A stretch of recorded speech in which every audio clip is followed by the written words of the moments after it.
all of the world of this, but I was not able to locate any of them. How many American correspondents are embedded with Russian units that you know of? One, me.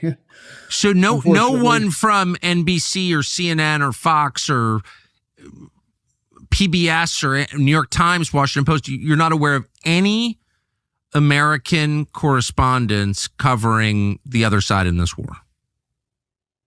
No.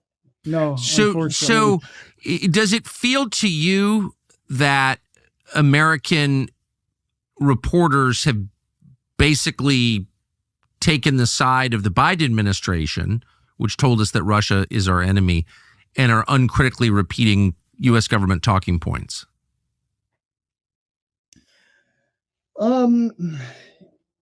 Yeah, I mean, of course, the Western media has their narrative.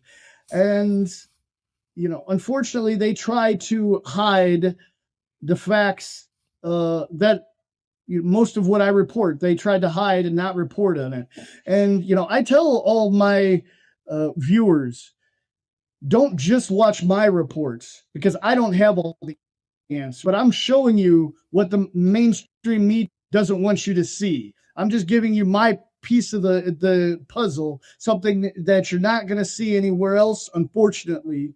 But, people need to get as many perspectives as possible and educate themselves, not just be led like sheep by the mainstream media. And I'm very glad there's people like you out there as well that, could give someone a little bit something to think about other than just the narrative that is trying to be forced down their throat. Yeah, I mean, if you're the only American correspondent embedded with Russian units, then I would think you would be in high demand. I'm embarrassed it's taken me over 3 years to talk to you. That's my fault. But I assume you're getting calls every week from American news organizations trying to understand what's happening. Unfortunately, no, they don't seem too interested in discussing things with me or seeing the information that I'm putting out.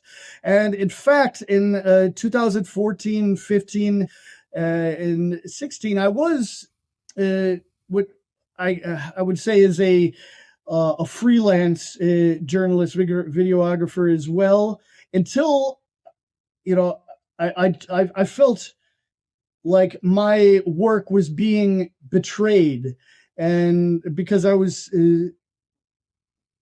giving this material, and then once I saw that the material was being lied about, one instance, I was in the Lugansk region in Pervomaisk when Ukraine forces launched a rocket attack on this soup kitchen. And we happened to be there, and I filmed the aftermath and the women saying how Poroshenko was killing them and their families. Just really horrible, just targeting civilians by Ukrainian forces with huge rockets. And I sold that material as a freelance journalist to Western outlets, and they turned it around and said that it was Lugansk rebels that fired on the soup kitchen, just totally lying about the situation. So after that, I decided I'm not going to do that anymore. Regardless if I get paid for it or not, I'm going to be showing exactly what I see.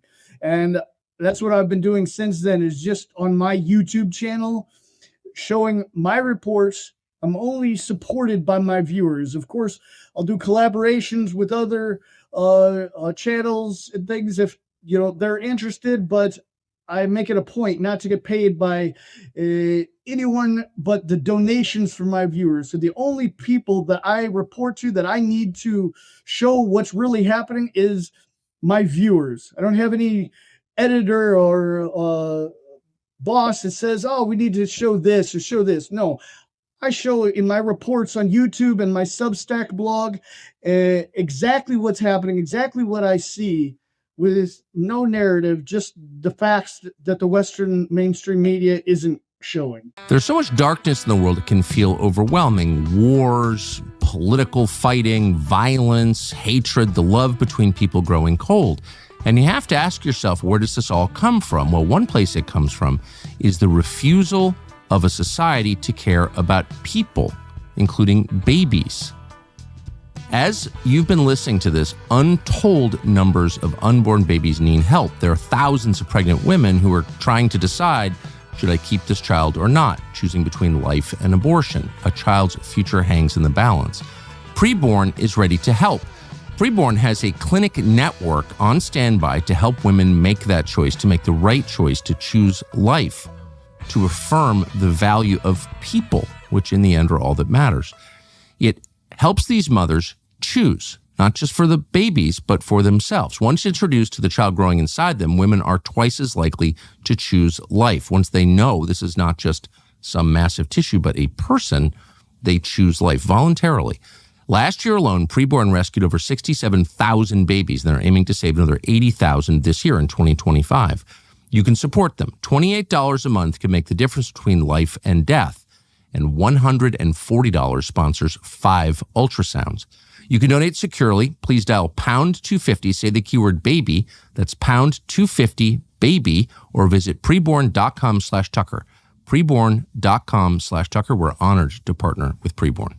So since you've been there all these years and have a tactile sense of what's happening, give us a couple examples of stories Americans may have seen or read in our media here that you know firsthand are wrong.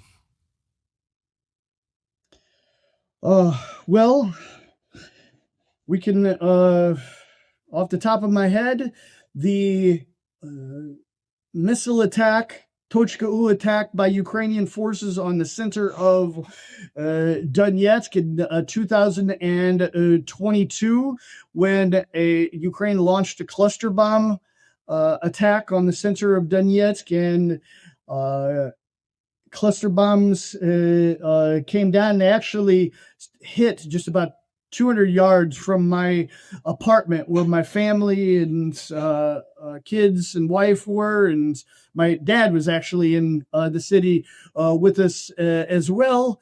And we had to we thought we were getting hit. We threw the bulletproof vests on the kids and threw one of the others under the bed. And I mean, it was not good. And in the Western mainstream media, they said that it was a Russian attack, which is just idiotic. Why would Russia attack Donetsk that hasn't been under Ukrainian control for the last 8 years before that?